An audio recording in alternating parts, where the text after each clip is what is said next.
Everyone, welcome back to my channel BU Study Point. आज हम पढ़ने वाले हैं BE सेकंड सेमेस्टर के मेजर सब्जेक्ट हिस्ट्री के कुछ MCQ क्वेश्चन। ये हमारी यूनिट 6 होने वाली है। यूनिट 1 to 5 मैं अपने चैनल पर पहले ही कवर करा चुकी हूँ।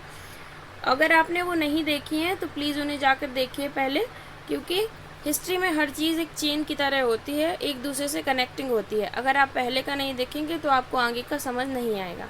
तो चलिए हम अपने फर्स्ट क्वेश्चन पे आ जाते हैं। शिवाजी से पहले छापामार युद्ध पद्धति का इस्तेमाल किसने किया? हमारे ऑप्शंस हैं मदीना अंबर, राणा सांगा या मलिक अंबर। तो हमारा राइट आंसर हो जाएगा ऑप्शन नंबर सी, मलिक अंबर। चलिए नेक्स्ट क्वेश्चन पे आते हैं। क्वेश्चन नंबर सेकेंड, शिवाजी सम्राट थे मुगलों के मराठों के? ये तो देखिए बहुत सरल सा क्वेश्चन है। इसका ऑप्शन हो जाएगा ऑप्शन नंबर बी, मराठों के। शिवाजी किसके सम्राट थे? मराठों के ही तो थे। चलिए अब हम अपने नेक्स्ट क्वेश्चन पे आ जाते हैं। क्वेश्चन नंबर 3, शिवाजी द्वारा किस युद्ध पद्धति का इस्तेमाल सबसे ज़्यादा किया गया था? बंदर पद्धति, लोमड़ी पद्धति या गोरिल्ला पद्धति? तो हमारा ऑप्शन नंबर सी जो है वो करेक्ट हो जाएगा, गोरिल्ला पद्धति। क्या आप जानते हैं छापामार पद्धति को ही हम गोरिल्ला पद्धति के नाम से जानते हैं। जो हमने अभी ऊपर बताया आपको छापामार पद्धति, उसे ही गोरिल्ला पद्धति कहा जाता है। चलिए नेक्स्ट क्वेश्चन पे आ जाते हैं। मराठों के राष्ट्रवाद की भावना जगाने में डैश का महत्वपूर्ण भूमिका थी? डैश की महत्वपूर्ण भूमिका थी, अंबर मलिक, शिवाजी या गुरु रामदास? तो हमारा राइट आंसर हो जाएगा ऑप्शन नंबर सी, गुरु रामदास। मैं आपको इसके बारे में बताती हूँ। हमारा ऑप्शन नंबर सी है करेक्ट। देखिए, मराठों के राष्ट्रवाद की भावना जगाने में किसकी महत्वपूर्ण भूमिका थी? तो इसमें एक की नहीं थी, मैं आपको बताती हूँ। औरंगजेब की जो प्रशासनिक अव्यवस्था के कारण मुस्लिम रियासतों को गहरा असंतोष था, तभी सोई हुई मराठा जाति को रामदास, तुकाराम और श्री एकानाथ जैसे संतों ने एक सूत्र में बांध दिया था या उसे जगा दिया था। तो इसीलिए इनका नाम बहुत इम्पोर्टेंट माना जाता है। और दो लोग और हैं जिनके नाम आपको बता दे रही हूँ, तुकाराम और एकनाथ। रामदास, तुकाराम और एकनाथ जो हैं, इन्होंने सोई हुई मराठा जाति को जगाया था औरंगजेब के समय पर। चलिए नेक्स्ट क्वेश्चन पे आ जाते हैं। क्वेश्चन नंबर 5, शिवाजी के राजनीतिक गुरु एवं संरक्षक कौन थे? गुरु रामदास, दादाजी कोंडदेव या नाना साहेब?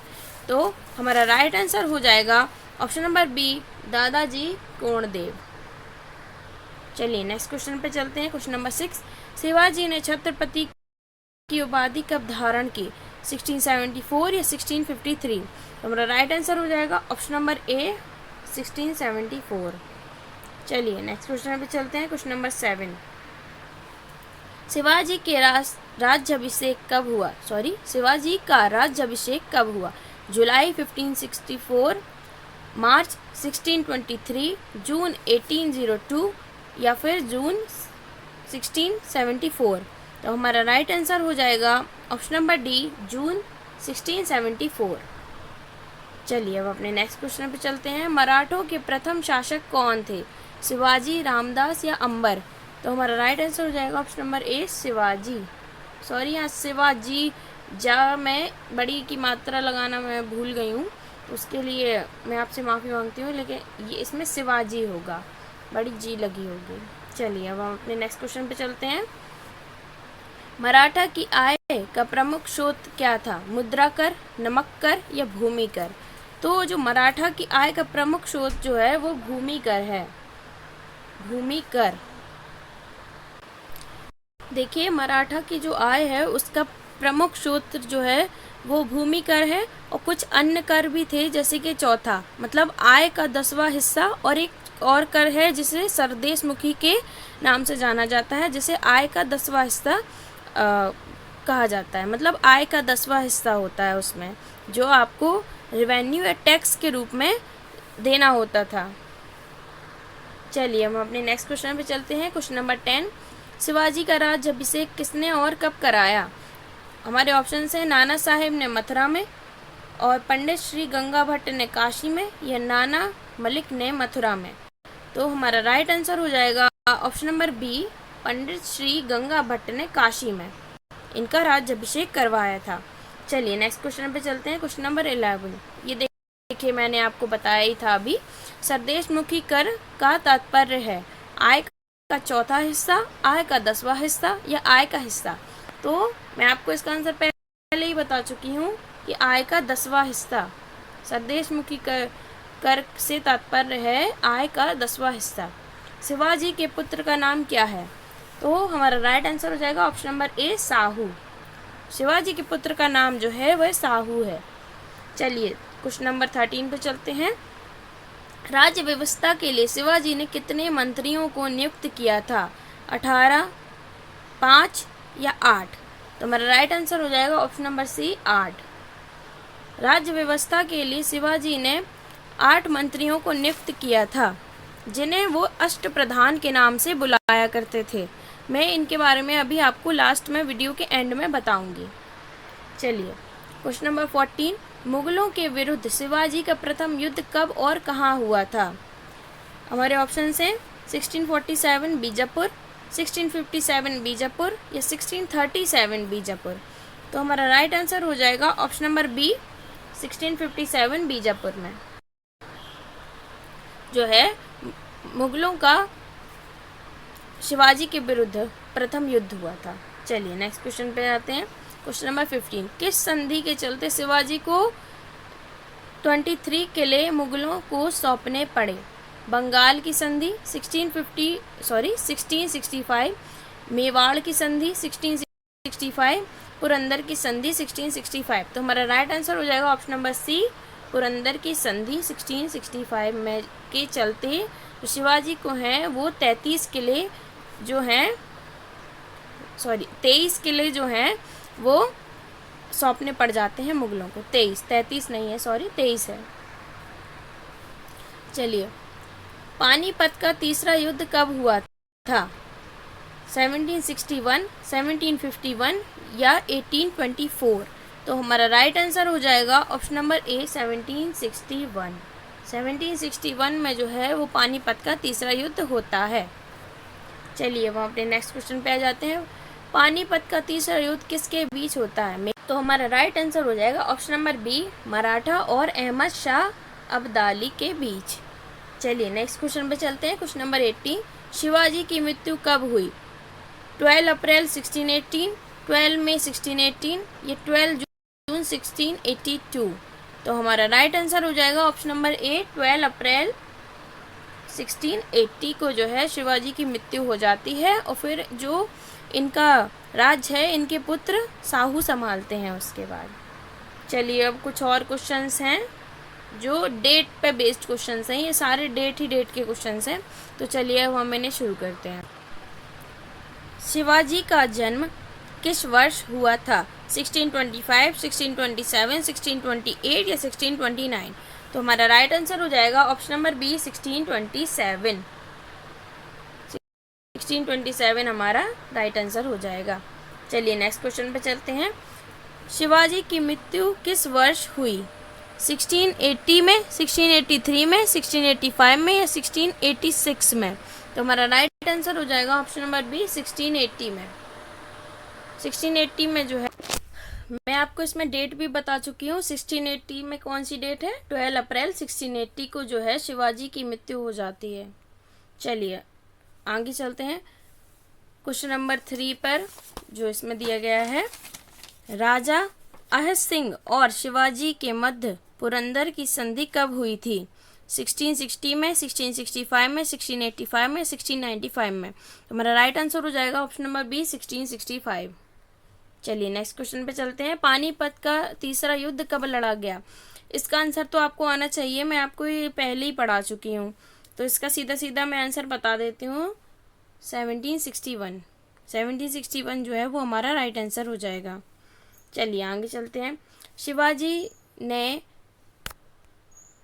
ज्वाली पर अधिकार कब किया? 1665, 1666, 1667 या 68? तो हमारा राइट आंसर हो जाएगा ऑप्शन नंबर ए, 1665। चलिए नेक्स्ट क्वेश्चन पे चलते हैं। शिवाजी ने अफजल खान का वध कब किया था? 1657, 1658, 9 या 60? तो हमारा राइट आंसर हो जाएगा ऑप्शन नंबर सी, 1659। ये देखिए कुछ ऐसे क्वेश्चंस हैं, ये कोई खास इंपॉर्टेंट नहीं है, मैं आपको बताऊं इतना डीप क्योंकि वो पूछेंगे नहीं, क्योंकि टॉपिक बहुत ही ज़्यादा बड़े बड़े हैं। तो आप मेन याद करके जाइए, लेकिन हाँ एक बार देख लेंगे तो आपके माइंड में थोड़ा रह जाएगा, क्योंकि एमसीक्यू है तो छोटे छोटे आंसर हैं, तो आप जिससे आपको थोड़ा याद रहे तो आप टिक कर सकें सही आंसर अगर आ जाए तो। चलिए नेक्स्ट क्वेश्चन पे चलते हैं। शिवाजी आगरा औरंगजेब से मिलने कब गए थे? 1665, 1666, 1667 या 1668? तो हमारा राइट आंसर हो जाएगा ऑप्शन नंबर बी 1666। चलिए आगे चलते हैं। शिवाजी का राज्याभिषेक कब हुआ था? 1674, 1674, 1675, 1676 या 77? तो ये तो मैं आपको पहले ही पढ़ा चुकी हूँ, लेकिन मैंने इसके ऑप्शंस बोल दिए हैं। इसका राइट आंसर है ए 1674। चलिए आगे चलते हैं। शिवाजी का राज्याभिषेक कहाँ हुआ था? हमारे ऑप्शंस हैं सिवरेन के किले में, रायगढ़ के किले में, पुरंदर के किले में या सूरत के किले में? तो हमारा राइट आंसर हो जाएगा ऑप्शन नंबर बी रायगढ़ के किले में जो है शिवाजी का राज्याभिषेक होता है। और कौन करते हैं इसे? मैंने ये पढ़ाया हुआ है, मैं ही बता देती हूँ। पंडित श्री गंगा भट्ट करते हैं। कौन करते हैं? पंडित श्री गंगा भट्ट। चलिए आगे चलते हैं हम, कुछ और क्वेश्चंस हैं। शिवाजी के गुरु कौन थे? गुरु नानक, रामदास, एकदास या दादू? तो हमारा राइट आंसर हो जाएगा option number B Ramdas. Eknath भी थे बट इसमें रामदास एक, इसमें डबल ऑप्शंस तो दिए नहीं है ए और बी वाला, तो इसलिए रामदास ही हमारा करेक्ट आंसर हो जाएगा, क्योंकि पूछा जाता है तो इन्हीं का नाम आता है सबसे पहले। चलिए नेक्स्ट क्वेश्चन पे चलते हैं। पानीपत का तीसरा युद्ध किसके बीच हुआ था? ये मैं आपको पहले ही बता चुकी हूँ, अहमद शाह और मराठों के बीच हुआ था, ये हम पहले ही कवर कर चुके हैं। ये हम अपने नेक्स्ट क्वेश्चन पे चलते हैं। शिवाजी का प्रमुख राजनीतिक आदर्श था? क्या था उनका प्रमुख राजनीतिक आदर्श? औरंगजेब को परास्त करना, अन्य देशों पर अधिकार करना या फिर युद्ध नीति में आस्था?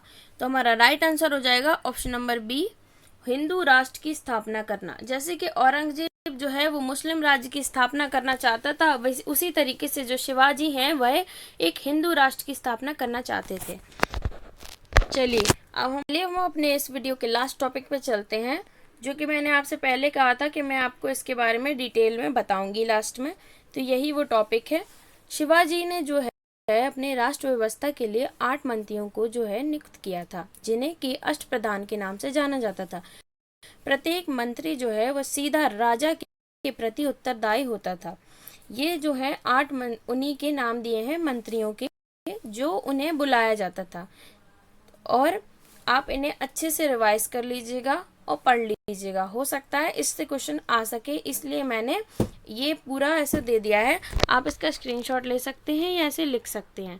जैसे कि इसमें नाम दिए हुए हैं, पेशवा मतलब प्रधानमंत्री, आमत्य मतलब मजूमदार, मंत्री मतलब वकिया नसीब, और सचिव मतलब शुरू नवीस, संत मतलब दवीर, सेनापति मतलब सर ए नौबत, और 7वें हैं पंडित राव, और 8वें हैं न्यायाधीश। तो ये जो हैं वो 8 अष्टप्रधान हैं जो कि शिवाजी के न्याय व्यवस्था में उनका साथ दिया करते थे। तो ये हमारा टॉपिक यहीं तक था। अब हमारी नेक्स्ट यूनिट होने वाली है यूनिट नंबर 7। अगर आपको मेरे वीडियो पसंद आ रहे हैं तो प्लीज़ इन्हें लाइक कीजिए, शेयर कीजिए और मेरे चैनल को सब्सक्राइब कीजिए। Thank you for watching.